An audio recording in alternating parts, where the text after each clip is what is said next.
¿Alguna vez te has preguntado cuánto puede costar realmente el éxito de un hijo?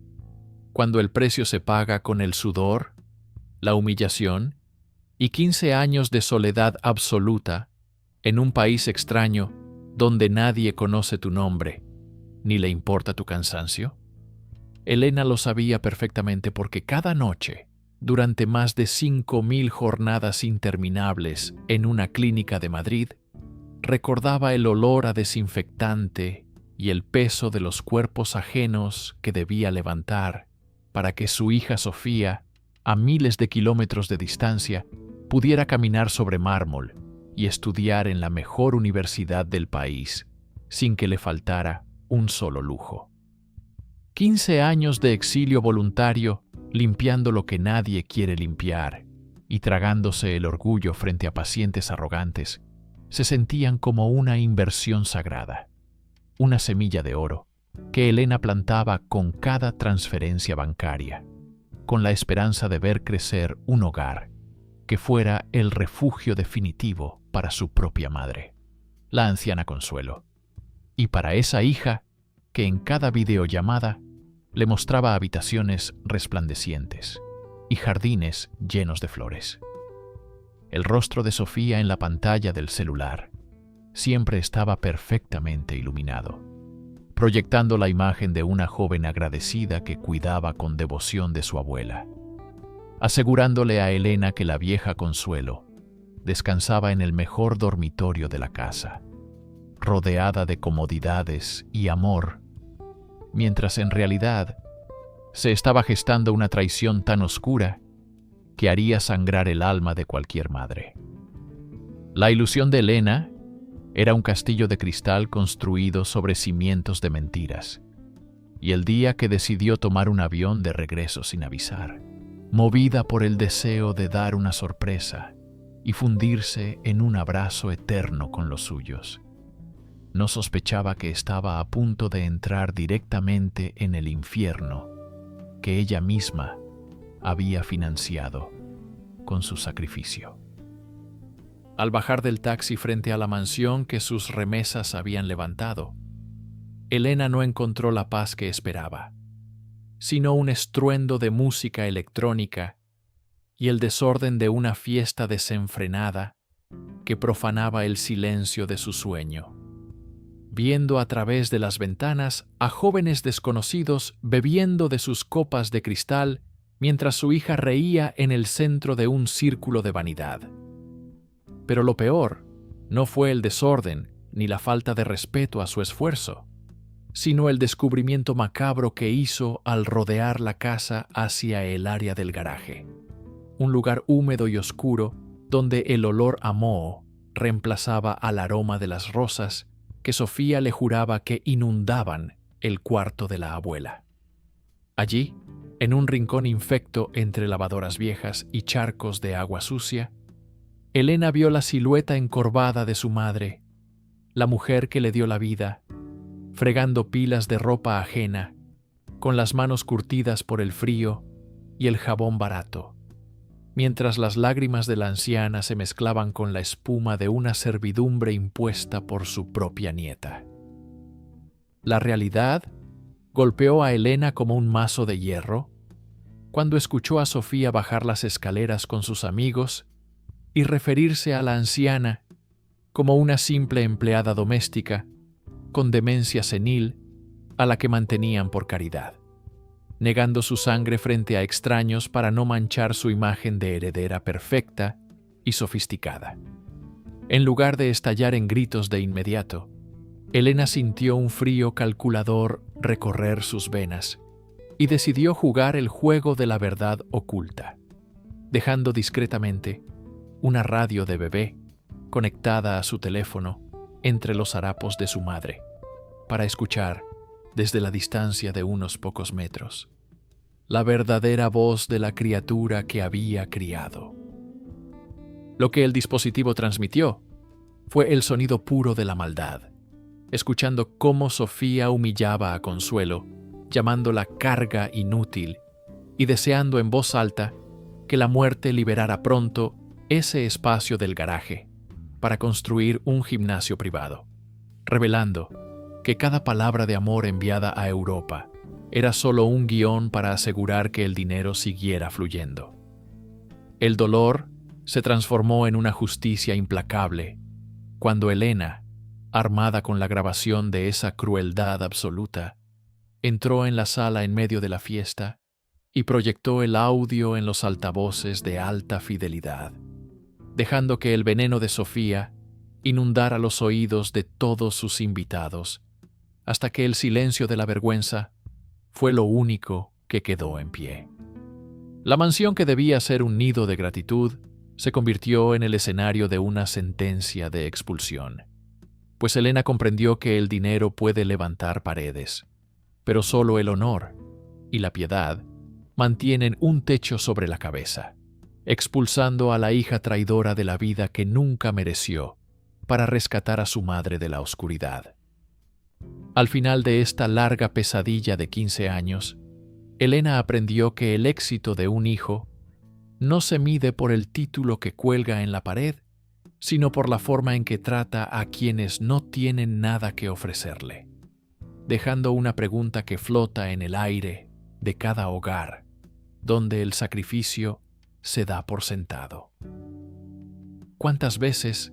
estamos alimentando con nuestra propia vida a los monstruos que mañana nos negarán el saludo por un poco de estatus social? El amor de una madre es infinito, pero la dignidad es el único límite que nadie, ni siquiera un hijo, debería atreverse a cruzar jamás. El silencio que siguió a la última palabra de la grabación no era un silencio de paz, sino una calma tensa que presagiaba una tormenta de proporciones épicas en la que cada uno de los presentes se vio obligado a mirarse en el espejo de su propia hipocresía. Sofía permanecía estática en medio de la sala, mientras sus amigos empezaban a retirarse sin despedirse, evitando el contacto visual con esa extraña mujer de manos agrietadas que acababa de dinamitar la farsa de su vida perfecta. Elena no apartó la mirada de su hija, mientras la última pareja cruzaba el umbral de la puerta, dejando tras de sí un rastro de perfumes caros y el eco de una decepción colectiva que resonaría en las redes sociales de la ciudad antes del amanecer. La mansión, que minutos antes vibraba con la energía de la juventud y el exceso, de repente se sentía como un mausoleo frío, donde los muebles de diseño y las lámparas de cristal solo servían para acentuar la soledad de una joven que había vendido su alma por una reputación de papel. Fue entonces cuando Sofía, recuperando un poco de su arrogancia herida, soltó una carcajada seca y acusó a su madre de haber arruinado su futuro por un simple arranque de celos y resentimiento, gritando que esos 15 años de ausencia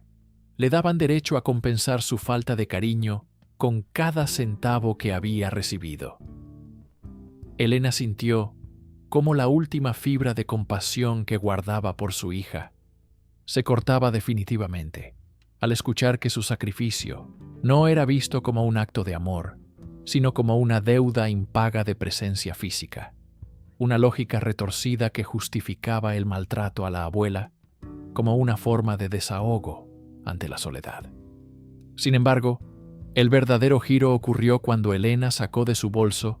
un sobre de color sepia que había recuperado de la habitación de su madre, en el garaje, antes de que la fiesta terminara. Un sobre que contenía una serie de documentos que Sofía nunca debió haber ignorado. Mientras la hija seguía despotricando sobre sus derechos y su herencia, Elena extendió sobre la mesa de centro los registros de propiedad de la casa y un testamento hológrafo que la vieja Consuelo había redactado años atrás, mucho antes de que la demencia, real o fingida por Sofía, nublara su juicio.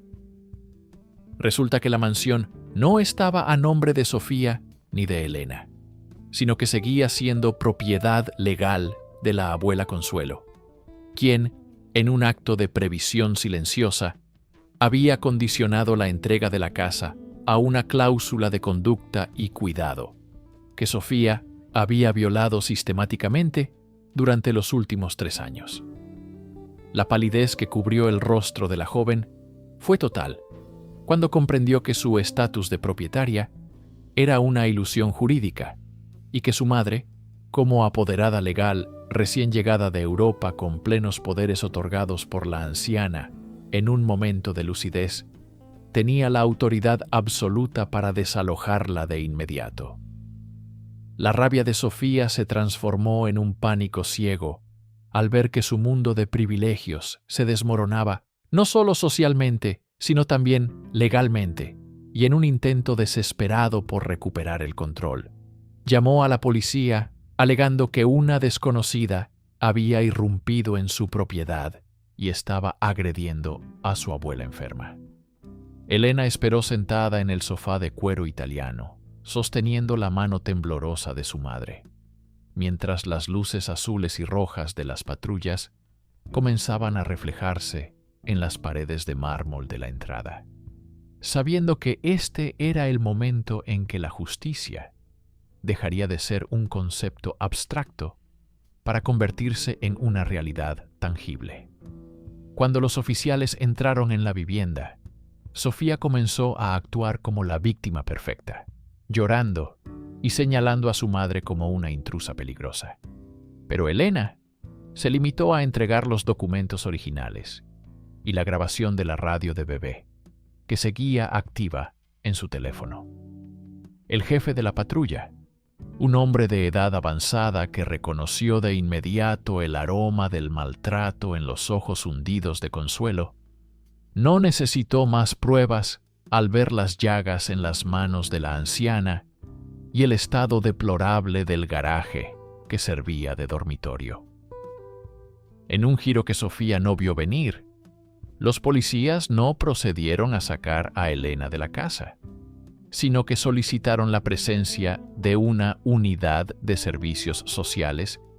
para documentar el abuso físico y psicológico al que había sido sometida la dueña legítima de la propiedad. La noche se volvió eterna entre declaraciones, fotografías de las quemaduras por químicos en la piel de la abuela y el llanto histérico de una nieta que veía cómo las esposas se cerraban alrededor de sus muñecas bajo el cargo de abandono de persona y explotación de un adulto mayor. Mientras se llevaban a Sofía, ella gritaba insultos contra su madre, prometiendo que esto no se quedaría así y que sus amigos influyentes la sacarían de la celda en cuestión de horas, sin saber que esos mismos amigos ya estaban borrando sus fotos juntos y bloqueando su número para evitar cualquier asociación con el escándalo del año. Elena se quedó sola en la gran sala con su madre. Pero el silencio, ahora,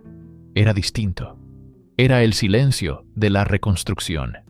Aunque el primer paso fue llevar a Consuelo a una clínica privada de verdad para que recibiera el tratamiento que su hija le había negado, mientras se gastaba el presupuesto de salud en zapatos de marca y viajes de fin de semana. Al día siguiente,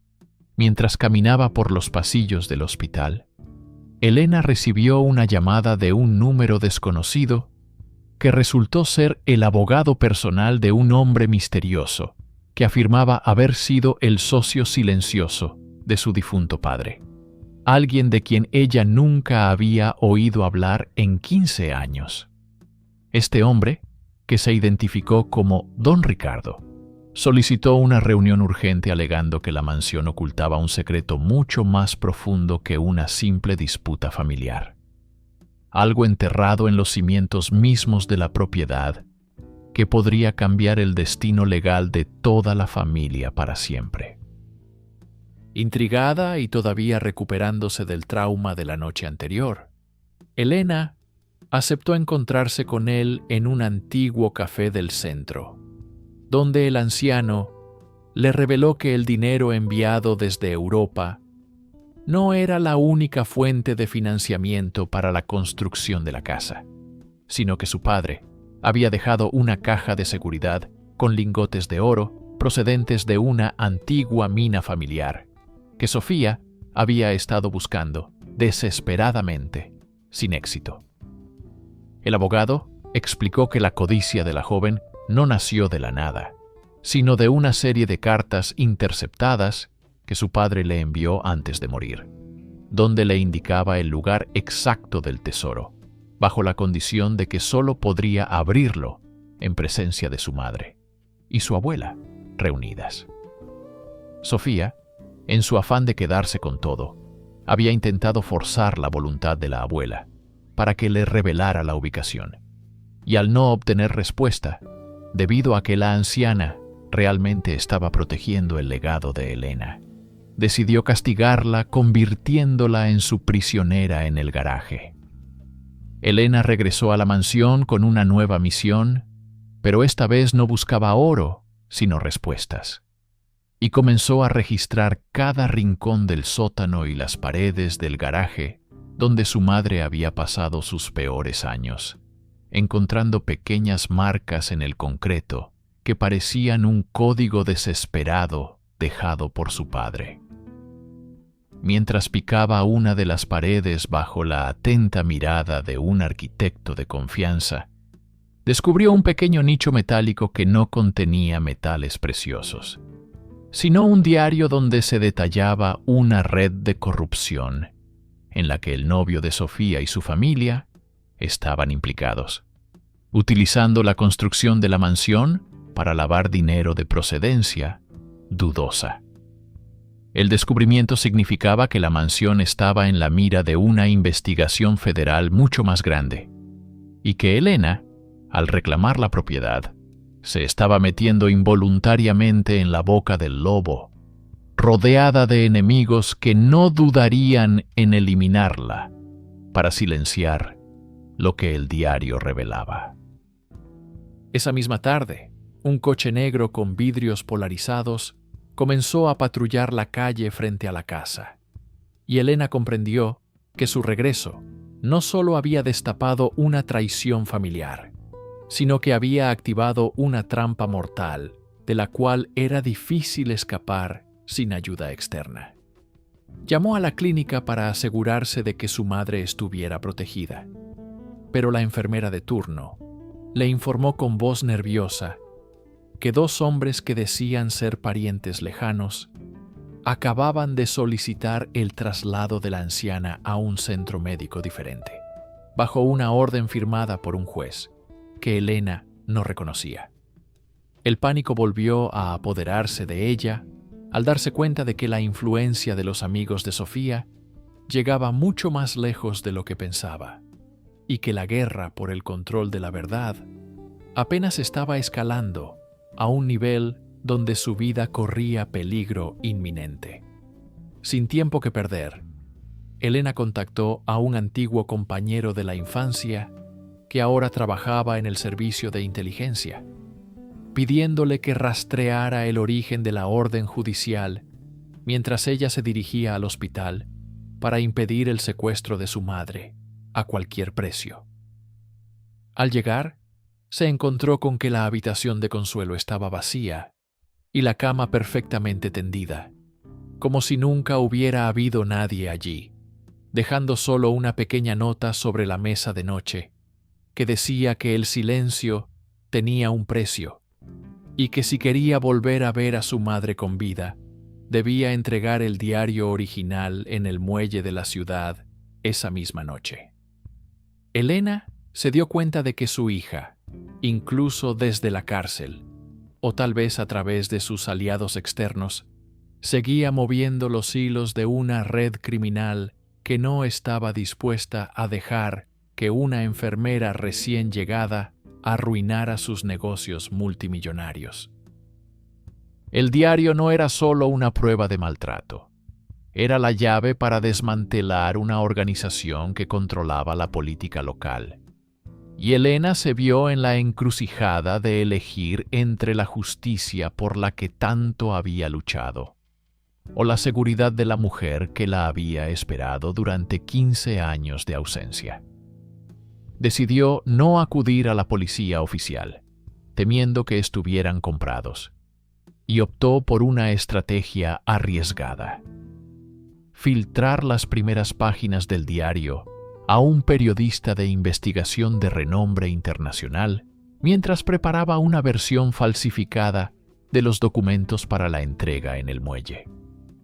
Mientras tanto, en un rincón oscuro de un almacén abandonado, la abuela Consuelo recuperaba la conciencia y se encontraba frente a frente con el novio de Sofía,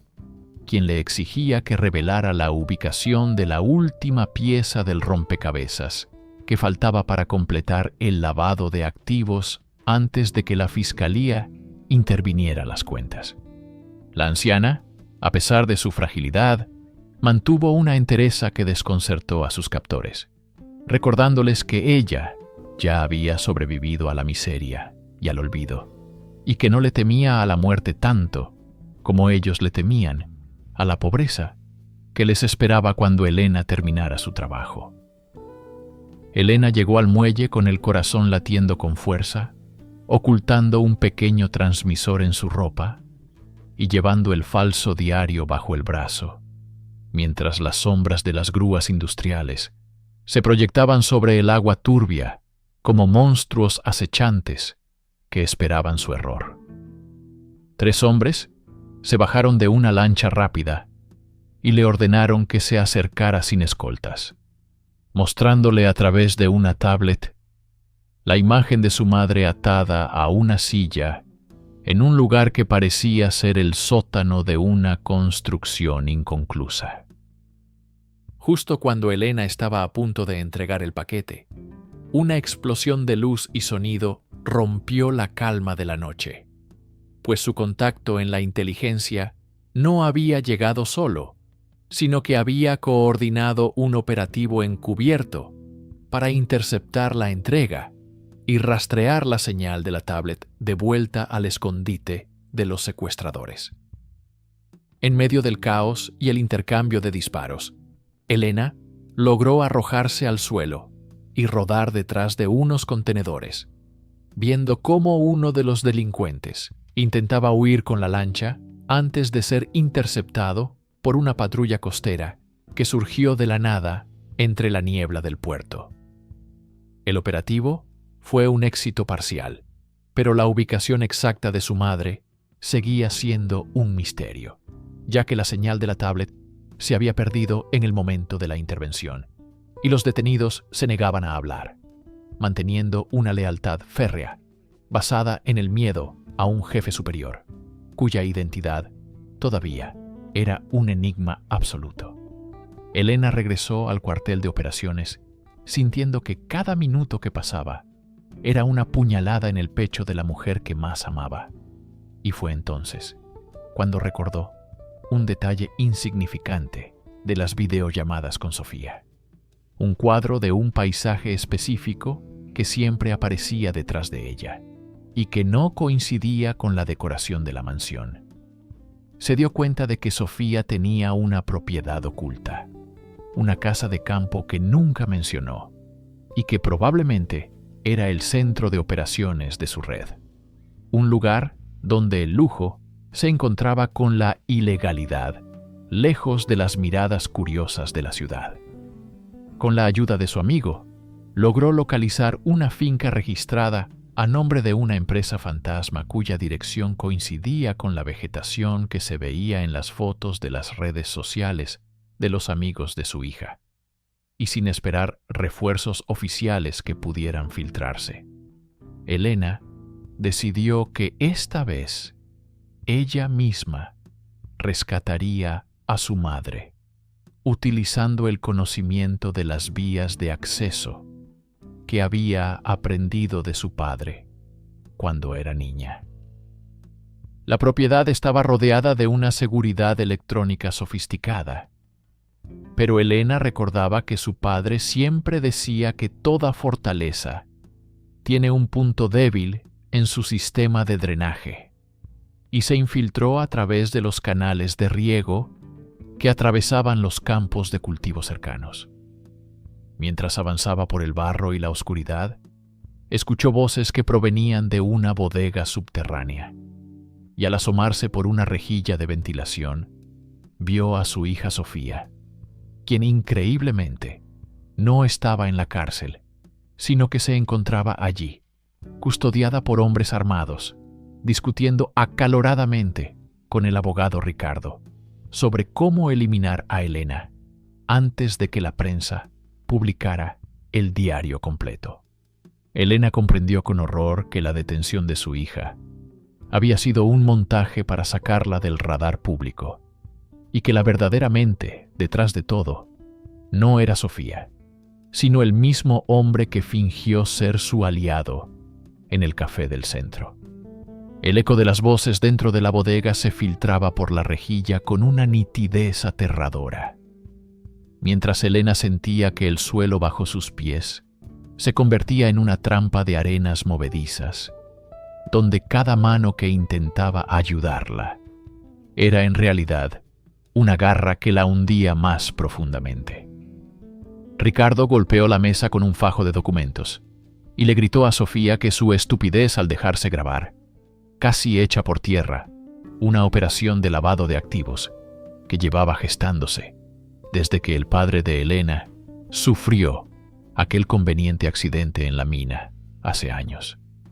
Elena sintió un escalofrío eléctrico al comprender que la muerte de su esposo no fue una tragedia del azar, sino el primer movimiento de una partida de ajedrez, donde ella y su madre eran simples peones destinados al sacrificio final. La conversación reveló que el diario no solo contenía nombres de políticos corruptos, sino la ubicación de las escrituras originales de unos terrenos adyacentes a la mina que ahora valían una fortuna debido al descubrimiento de nuevos yacimientos de litio. Sofía, lejos de mostrar arrepentimiento, exigía su parte del botín con una frialdad que hacía dudar a Elena de si alguna vez hubo un gramo de humanidad en el corazón de su hija, o si todo fue un simulacro desde el día de su nacimiento. Mientras tanto, en una esquina de la bodega,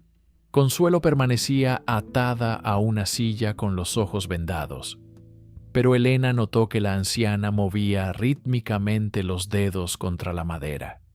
un código que su padre le había enseñado para situaciones de emergencia durante los tiempos de las huelgas mineras. Elena interpretó el mensaje silencioso de su madre. La anciana no estaba tan indefensa como parecía, y estaba ganando tiempo para que los sensores de presión que ella misma había instalado en el suelo del garaje años atrás enviaran una señal a un receptor oculto. De repente, el sonido de un helicóptero sobrevolando la finca interrumpió la discusión, y Ricardo ordenó a sus hombres preparar el traslado de las prisioneras hacia la frontera, temiendo que la filtración al periodista hubiera activado algún protocolo de búsqueda internacional que no pudiera controlar con sobornos. Elena sabía que si permitía que subieran a su madre a ese helicóptero, la perdería para siempre en el laberinto de las sombras de las zonas francas, donde el dinero manda sobre la vida. Con el corazón martilleando contra sus costillas, Elena recordó que llevaba en su mochila una pequeña botella de alcohol isopropílico y un encendedor que usaba para esterilizar sus herramientas de enfermería, y decidió crear una distracción que obligara a todos a salir de la bodega de inmediato. Arrastrándose por el conducto, vertió el líquido sobre unos fardos de paja seca, apilados cerca de la entrada del sistema de ventilación, y encendió una llama que en pocos segundos se convirtió en una densa cortina de humo negro que activó las alarmas de incendio de la finca. El caos se desató en el interior mientras los hombres armados tosían y trataban de ver a través de la humareda, momento que Elena aprovechó para forzar la rejilla y caer dentro de la bodega, deslizándose como una sombra hacia donde estaba su madre. Con la precisión de una cirujana, cortó las cuerdas de Consuelo y la ayudó a levantarse. Pero cuando estaban a punto de alcanzar la salida de emergencia, la silueta de Sofía apareció entre el humo, empuñando un objeto pesado y con una mirada de odio puro que no reconocía la sangre que las unía. Hija y madre se enfrentaron en un duelo de voluntades, donde el silencio era solo interrumpido por el crepitar de las llamas, y Sofía le espetó que nunca le perdonaría haberla condenado a la mediocridad de ser una simple estudiante, cuando ella nació para gobernar ese imperio de sombras. Elena no respondió con palabras, sino que aprovechó un descuido de Sofía para empujarla contra una estantería de suministros médicos, liberando una nube de polvo antiséptico que cegó momentáneamente a la joven y les permitió ganar los segundos necesarios para salir al aire libre. Corrieron hacia los campos de cultivo bajo la luz de la luna, pero la persecución no se hizo esperar, y pronto los focos de los vehículos todoterreno comenzaron a barrer el terreno, como ojos de gigantes hambrientos que buscaban su presa entre las sombras. Elena sabía que no llegarían lejos a pie con la fragilidad de Consuelo, así que se dirigieron hacia el antiguo cementerio de maquinaria de la mina, un lugar que ella conocía como la palma de su mano, y donde su padre solía esconder repuestos de motores para evitar que Ricardo se los confiscara. Allí, oculto bajo una lona podrida por los años, encontraron un viejo camión de transporte de mineral que todavía conservaba el olor a gasoil y a la lucha obrera de décadas pasadas. Un vehículo rudo que no necesitaba llaves electrónicas para arrancar, sino voluntad y fuerza bruta. Elena conectó los cables con la destreza que solo da la necesidad extrema, y el motor rugió con una sacudida que pareció despertar a los fantasmas del valle, lanzando el pesado camión a través de las cercas de alambre de espino, mientras las balas rebotaban en el blindaje artesanal de la cabina. La persecución por las carreteras de montaña fue una danza mortal de metal y velocidad, con Elena maniobrando el monstruo de hierro para sacar de la vía a los coches más ligeros que intentaban cerrarle el paso o disparar a los neumáticos. Consuelo, sentada en el asiento del copiloto, mantenía la calma y le indicaba a su hija los atajos ocultos por los viejos túneles de desagüe de la mina, pasadizos que no figuraban en los mapas modernos del GPS y que representaban su única oportunidad de llegar a la ciudad antes de que cerraran todas las salidas. Sin embargo,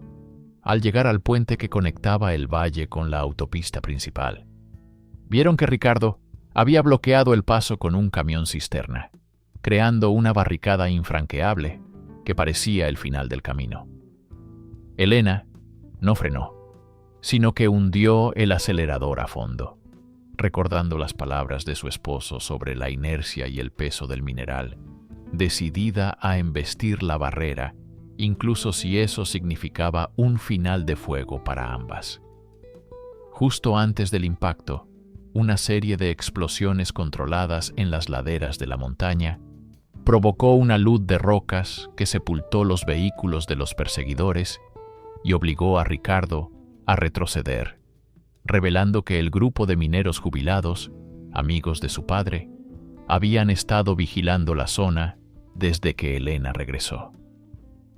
Los viejos mineros, armados con dinamita de uso industrial y un sentido de lealtad que los años no habían erosionado, abrieron un camino entre los escombros para que el camión de Elena pasara, gritando consignas de una guerra que nunca terminó. Elena logró cruzar el puente y entrar en la jurisdicción de la policía estatal, pero la sensación de seguridad fue efímera cuando recibió un mensaje en su teléfono con una foto de su antiguo compañero de inteligencia, golpeado y encadenado, con una advertencia de que la filtración al periodista no serviría de nada si no entregaba los códigos de acceso a la base de datos de la mina que su esposo había encriptado antes de morir. Se dio cuenta de que la red era mucho más vasta de lo que imaginaba y que incluso los servicios de inteligencia estaban infiltrados por los tentáculos financieros de la corporación de Ricardo. Decidió que la única forma de acabar con esto era atacar el servidor central de la empresa, ubicado en el piso más alto de un rascacielos en el centro financiero, un edificio que era una fortaleza de cristal y acero, protegida por seguridad privada de élite. Elena dejó a su madre bajo la protección de los mineros en un refugio subterráneo y se preparó para infiltrarse en la sede de Bodegas Duarte, no como una enfermera indefensa, sino como la mujer que aprendió a sobrevivir en las condiciones más duras de Europa. Utilizó sus conocimientos de los protocolos médicos para entrar en el edificio, fingiendo ser parte del equipo de emergencias que atendía un supuesto brote infeccioso en los pisos superiores, llevando consigo un maletín que contenía no medicamentos, sino un potente dispositivo de interferencia electromagnética construido por los jubilados de la mina. Mientras subía por el hueco del ascensor, Elena escuchó por el sistema de intercomunicación que Sofía estaba siendo interrogada por la junta directiva de la empresa, quienes la acusaban de traición por haber permitido que los documentos salieran a la luz. La ironía de ver a su hija devorada por los mismos lobos que ella había alimentado no le causó satisfacción, sino una profunda tristeza por la vida que se perdió entre el brillo falso del lujo y la miseria moral. Al llegar a la sala de servidores, Elena se encontró con que el acceso estaba protegido por un escáner de retina que solo respondía a los fundadores de la empresa, lo que significaba que necesitaba la presencia física de Ricardo o una copia digital de su biometría, que fuera casi imposible de obtener. Pero Elena tenía un as bajo la manga. El diario de su padre mencionaba que el sistema original fue diseñado por un ingeniero que dejó una puerta trasera vinculada a un patrón de latidos cardíacos específico, una melodía que su esposo solía tararear y que ella recordaba perfectamente. Colocó un sensor acústico sobre la consola y reprodujo la secuencia rítmica que tantas veces había escuchado en las minas, sintiendo cómo las cerraduras electrónicas cedían una a una ante el fantasma de la honestidad de su marido. Una vez dentro del sistema, comenzó a descargar terabytes de pruebas que vinculaban a la corporación con tráficos ilegales y asesinatos por encargo, viendo cómo los gráficos de las cuentas bancarias se desmoronaban en tiempo real, mientras ella enviaba la información simultáneamente a 10 agencias de noticias diferentes y a la Fiscalía General. Pero la descarga era lenta y los guardias ya habían detectado la intrusión, comenzando a perforar la puerta blindada con sopletes de plasma, mientras Elena buscaba desesperadamente una vía de escape por la fachada del edificio. En un acto de audacia extrema, utilizó las cuerdas de rescate de los limpiadores de ventanas para descolgarse por el exterior del rascacielos a 80 pisos de altura, mientras el viento azotaba su cuerpo y las sirenas de la Policía Nacional inundaban las calles de abajo. Mientras descendía, vio a través del cristal de la oficina de la presidencia a Ricardo, desesperado, intentando quemar documentos físicos antes de que los agentes irrumpieran en el despacho. Y sus miradas se cruzaron por un segundo que pareció una eternidad de juicio final. Ricardo, al verla, sacó un arma y disparó a través del vidrio reforzado, rompiendo la tensión del vacío y provocando que Elena perdiera el equilibrio y quedara colgando de un solo gancho a mitad de camino entre el cielo y el asfalto. Justo cuando la cuerda empezaba a deshilacharse bajo el peso de su cuerpo y el calor de los disparos, una mano firme la sujetó desde una góndola de mantenimiento que descendía a su lado. Era el periodista de investigación que se había arriesgado a entrar en la zona de exclusión para asegurarse de que la fuente de la verdad no se apagara esa noche. Lograron llegar al suelo justo cuando el edificio era rodeado por un despliegue militar sin precedentes.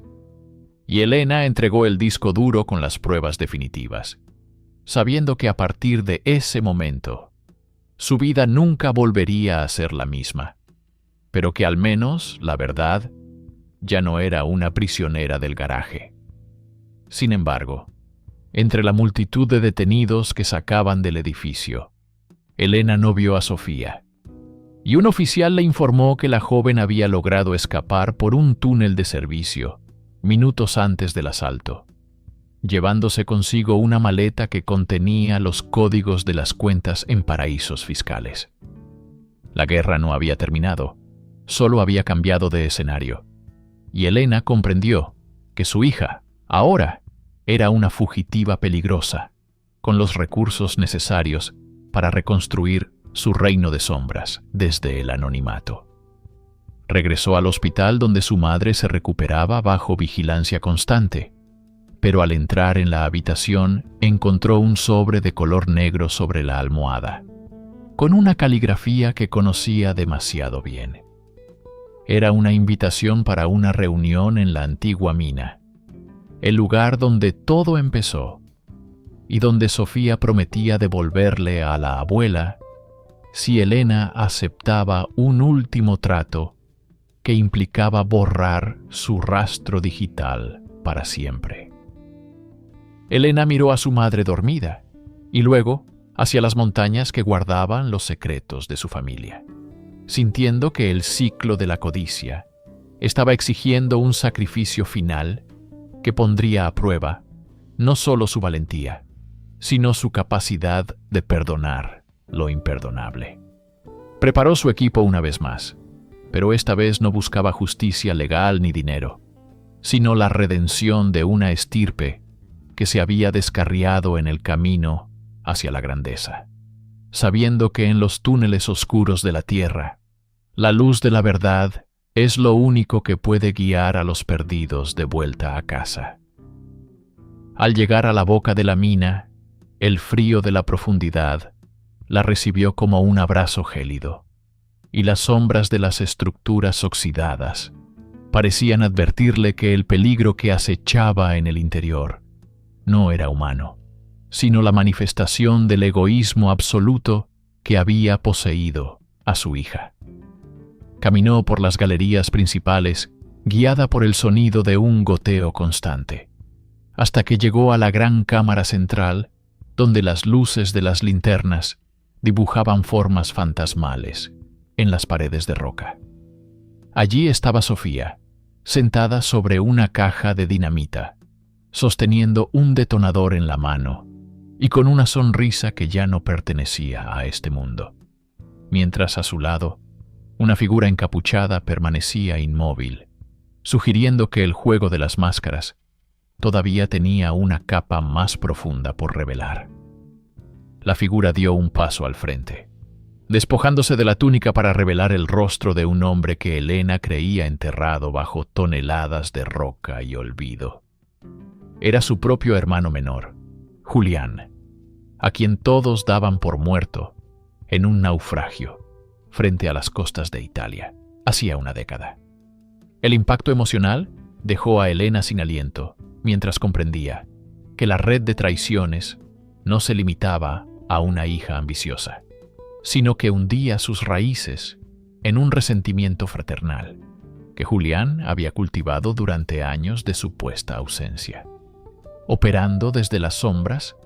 para recuperar lo que él consideraba su herencia legítima. Sofía miraba a su tío con una mezcla de fascinación y miedo, revelando que ella solo había sido un peón en un plan mucho más complejo diseñado por Julián, para obligar a Elena a vaciar las cuentas secretas que su esposo había blindado antes de la tragedia. Julián explicó con una voz gélida que su supervivencia no fue un milagro, sino un pacto con las mismas mafias que ahora financiaban la caída de Bodegas Duarte, y que el diario que Elena filtró a la prensa era solo una versión incompleta que él mismo le había permitido encontrar para forzar esta reunión definitiva. Elena sintió cómo las paredes de la mina se estrechaban a su alrededor, mientras Julián le entregaba una tableta con un cronómetro en marcha, advirtiéndole que si no transfería los activos digitales en los próximos 15 minutos, las cargas de dinamita distribuidas por toda la montaña colapsarían el refugio donde los mineros jubilados escondían a la anciana Consuelo. La desesperación de Elena se convirtió en una lucidez cortante cuando recordó que su madre siempre llevaba un amuleto con una frecuencia de radio antigua, un regalo de su padre, que Julián desconocía, y que servía como un canal de comunicación de emergencia para los viejos trabajadores del valle. Sin que ellos lo notaran, Elena activó el emisor en su bolsillo y comenzó a hablar en un lenguaje de señas que solo los mineros veteranos entenderían a través de la estática de los receptores, dándoles la ubicación exacta de los detonadores inalámbricos. Julián, confiado en su control absoluto, comenzó a relatar cómo había saboteado el equipo de seguridad del marido de Elena para provocar el accidente, disfrutando de la expresión de horror puro en el rostro de su hermana al confirmar que la sangre de su familia manchaba cada centavo de su imperio. Pero la arrogancia de Julián fue su debilidad, ya que no se percató de que las sombras que se movían en el fondo de la galería no eran proyecciones de las linternas, sino los mineros que habían logrado entrar por un pozo de ventilación secundario utilizando el conocimiento ancestral de las venas de la tierra. Sofía, detectando un cambio en el aire, intentó presionar el botón del detonador antes de tiempo, pero un disparo certero de un francotirador oculto entre las rocas destrozó el dispositivo en su mano, dejando a la joven en un estado de shock, mientras la cueva se inundaba de una luz cegadora, proveniente de potentes focos tácticos. La intervención fue tan rápida que Julián no tuvo tiempo de reaccionar antes de ser inmovilizado por sus propios antiguos compañeros, hombres que valoraban la lealtad por encima de la riqueza, y que no estaban dispuestos a permitir que un traidor destruyera el legado de su comunidad. Elena corrió hacia su hija no para abrazarla, sino para asegurarse de que no tuviera más armas ocultas, viendo en sus ojos una vacuidad aterradora que sugería que Sofía ya no sabía distinguir entre la realidad y la ambición que la había consumido por completo. Con los líderes de la red bajo custodia, Elena pensó que finalmente podría respirar. Pero al revisar los archivos en la tableta de Julián, descubrió una serie de transacciones que apuntaban a un puerto internacional, donde un cargamento de químicos peligrosos estaba a punto de ser liberado, como represalia por la caída de la empresa. El periodista de investigación, que seguía cada movimiento de Elena, le informó que Julián solo era la cara visible de una organización transnacional que utilizaba las minas como depósitos temporales para residuos tóxicos, y que el verdadero peligro para el valle no era la quiebra financiera, sino un desastre ambiental inminente. Elena se vio obligada a negociar con su hermano herido para obtener las coordenadas del barco, sabiendo que cada segundo que perdía ponía en riesgo la vida de miles de personas en la costa, incluyendo el pueblo donde su madre planeaba pasar su vejez. Julián se rió entre dientes y le propuso un último trato: su libertad a cambio de la ubicación de la carga, un precio que Elena no estaba dispuesta a pagar, pero que la moralidad de la situación le exigía considerar seriamente. Mientras la policía procesaba la escena del crimen en la mina, Elena se alejó del bullicio para contactar a su contacto en la inteligencia, quien le reveló que el barco ya había zarpado y que la única forma de detenerlo era a través de un código de autodestrucción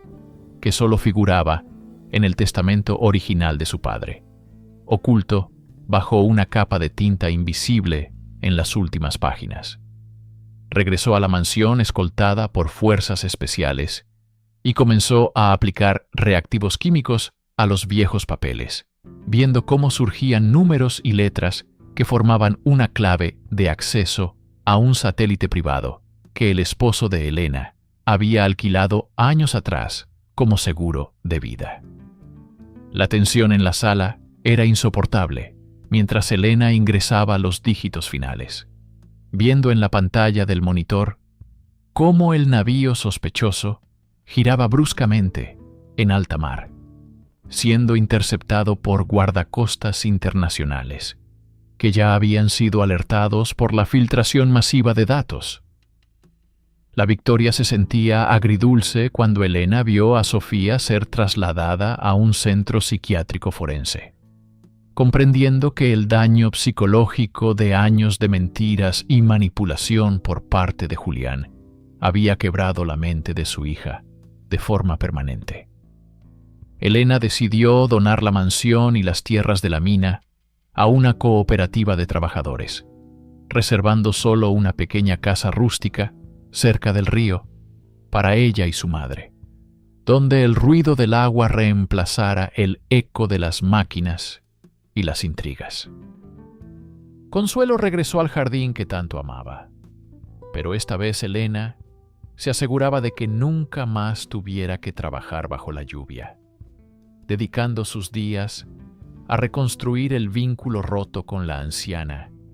mientras compartían historias de los tiempos en que la felicidad no dependía del saldo bancario.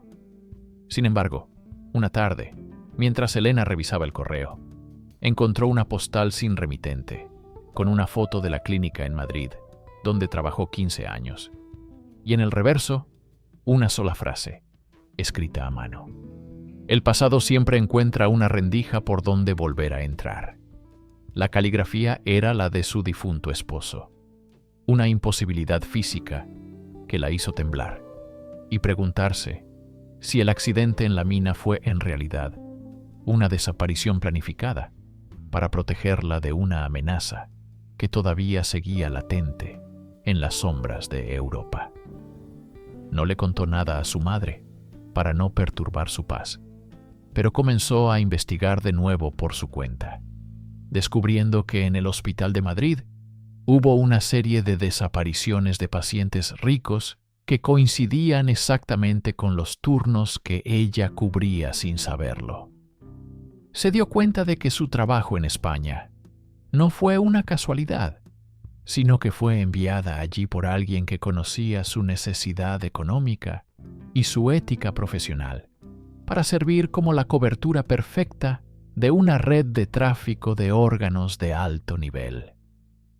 El horror de saber que sus manos, dedicadas a sanar, pudieron haber sido utilizadas indirectamente para facilitar crímenes atroces, la llevó a un estado de paranoia, donde cada extraño en el pueblo parecía un vigilante enviado por sus antiguos empleadores. Elena contactó al periodista para viajar de regreso a Europa de forma encubierta, decidida a limpiar su nombre y descubrir quién la había manipulado durante más de una década desde la distancia. Al llegar a Madrid, bajo una identidad falsa, se infiltró en los archivos digitales de la clínica y encontró grabaciones de seguridad donde se veía a un hombre con el rostro vendado hablando con el director del centro, una figura cuya complexión física era idéntica a la de su marido. La búsqueda la llevó a un antiguo viñedo en las afueras de la ciudad, un lugar que servía de fachada para una clínica de recuperación de lujo, donde los nombres de los pacientes estaban protegidos por protocolos diplomáticos de máxima seguridad. Elena logró entrar como enfermera de apoyo y se asignó a la habitación del paciente más aislado, encontrando a un hombre que, al escuchar su voz, pronunció su nombre con una mezcla de arrepentimiento y alivio que confirmó sus peores sospechas. El hombre no era su esposo, sino su gemelo idéntico, un secreto que su padre se llevó a la tumba y que explicaba por qué Julián tenía tanto odio acumulado contra una rama de la familia que siempre recibió las mejores oportunidades. Este gemelo, llamado Mateo, le confesó que el esposo de Elena descubrió la red de tráfico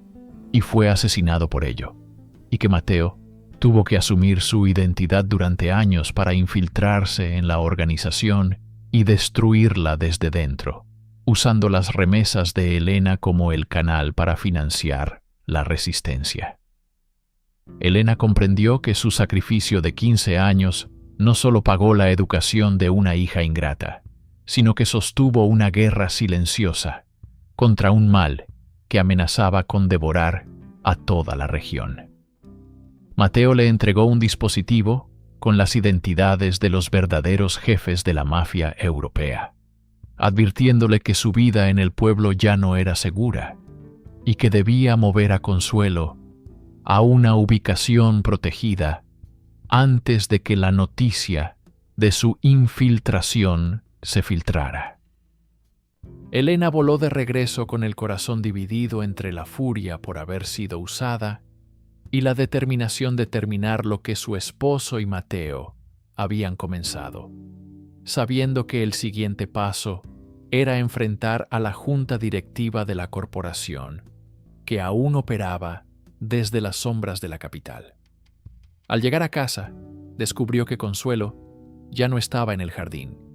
sino que había sido recogida por un vehículo oficial que decía pertenecer al Ministerio de Salud. Pero Elena sabía que no había ninguna cita programada para ese día. La persecución comenzó de nuevo en las carreteras polvorientas del valle, con Elena conduciendo con una ferocidad que ignoraba cualquier límite de velocidad, viendo a lo lejos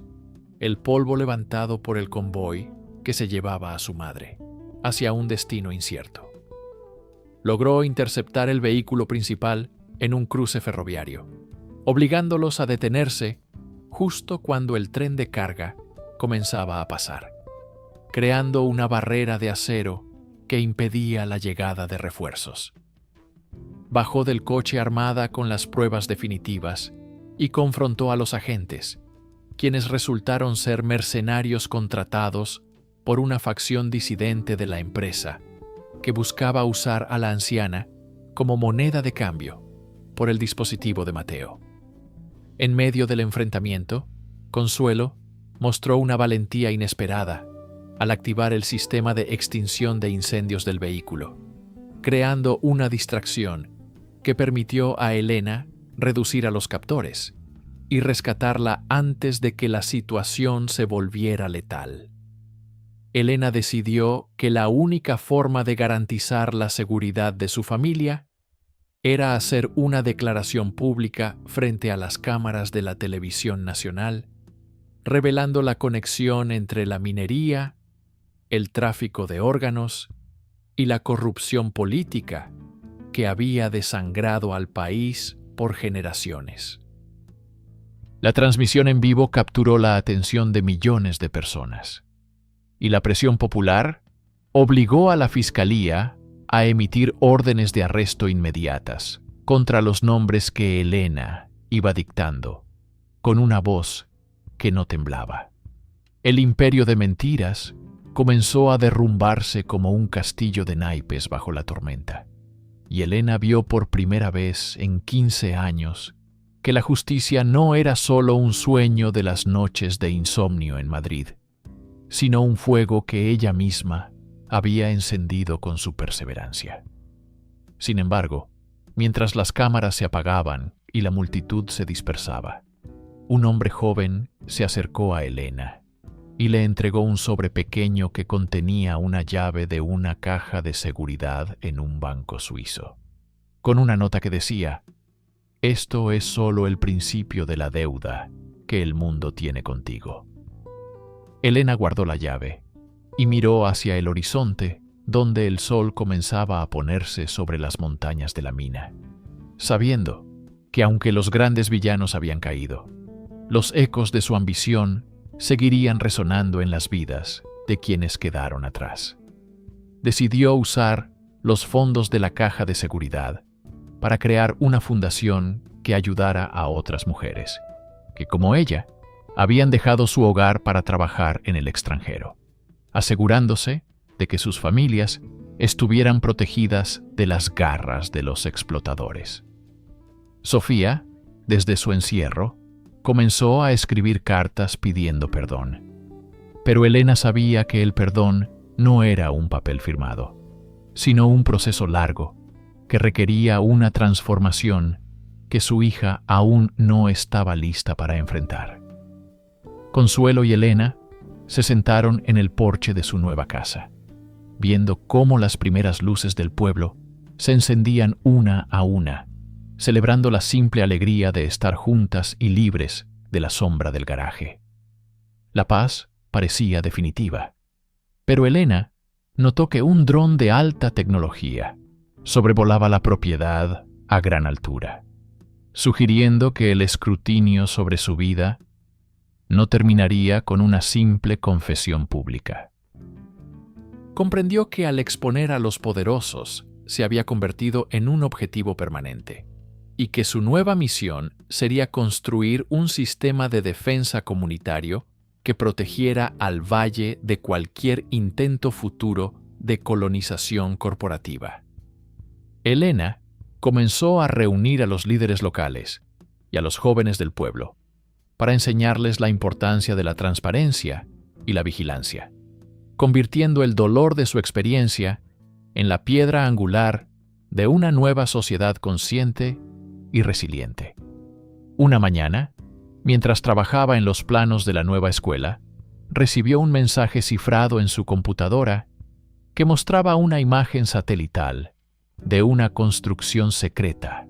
en el corazón de la selva amazónica, con el logotipo de una empresa que era la sucesora legal de Bodegas Duarte. La lucha se expandía hacia nuevas fronteras, y Elena supo que su viaje como defensora de la verdad apenas estaba entrando en una fase global donde las alianzas serían más importantes que nunca. Preparó su maleta una vez más, pero esta vez no iba sola, ni por necesidad económica, sino como parte de una red internacional de activistas que habían visto en su historia el motor para un cambio sistémico que no aceptaba fronteras. Antes de partir, dejó a Consuelo al cuidado de los mineros y de Mateo, quien había decidido quedarse en el valle para supervisar la seguridad y expiar los pecados de su familia a través del servicio a la comunidad. Elena subió al avión con la mirada fija en las nubes, sintiendo que cada kilómetro que recorría la alejaba de la enfermera sumisa que fue en España y la acercaba a la líder que el destino había forjado en el fuego de la traición y el sacrificio. Al aterrizar en el nuevo destino, se encontró con un grupo de mujeres que la esperaban con carteles que llevaban su nombre, reconociéndola como la mujer que se atrevió a decir basta cuando todos los demás bajaron la cabeza. La primera reunión estratégica tuvo lugar en un sótano que recordaba al garaje donde su madre sufrió. Pero esta vez el ambiente estaba lleno de esperanza y de planes concretos para desmantelar las infraestructuras de la opresión en todo el continente. Elena tomó la palabra y comenzó a trazar el mapa de las rutas de contrabando que Julián le había revelado antes de ser trasladado a la prisión de máxima seguridad, viendo cómo las piezas del rompecabezas global encajaban con una precisión aterradora. Descubrió que la empresa en la selva estaba experimentando con biotecnología prohibida que utilizaba el ADN de las poblaciones locales para desarrollar medicamentos que solo los más ricos podrían pagar, repitiendo el ciclo de explotación a una escala molecular. La indignación alimentó su energía mientras coordinaba incursiones mediáticas y legales para exponer el laboratorio secreto, enfrentándose a ejércitos privados que no tenían leyes ni escrúpulos. En medio de la selva, Elena recordó la sensación del desinfectante en sus manos en Madrid y sonrió al darse cuenta de que ahora estaba limpiando algo mucho más profundo y peligroso que los pasillos de una clínica.